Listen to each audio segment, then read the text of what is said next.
I published an article today that was probably the hardest thing I've ever had to write, though maybe one of the most important. Before I go on, though, please know this is about a severe fetal abnormality and Texas's abortion law, so you can probably imagine where this is going.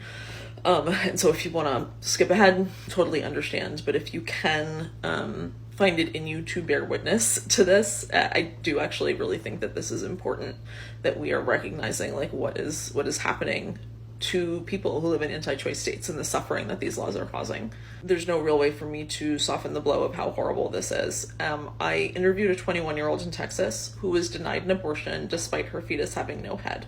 Obviously an incredibly rare 1 in a million abnormality, but she was still not allowed to have an abortion because in Texas there is no exception for fetal abnormalities, even when those fetal abnormalities are lethal. What she went through was straight up torture. There's no other way to put it. This is a moment, one of the doctors I spoke to, this is a moment when someone should be wrapped in care. This is how this doctor put it, right? Where you should have access to all of the information that you need, to multiple experts, to social workers, to people who are there for you.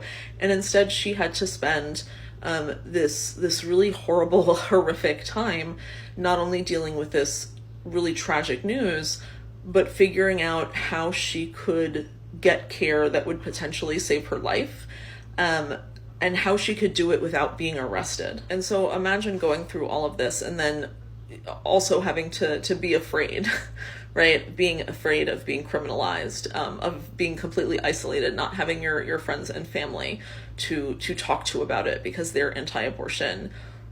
What these laws are doing is torture. There's so much more in this article that she spoke to me about. Maybe I'll make another video, but I know I'm not talking articulately about this, but it's difficult. But I'm so in awe of the fact that this young woman came forward. I'm so in awe that she went through all that she did, and still has like the wherewithal to talk about it and to be furious about it. And she is furious, understandably.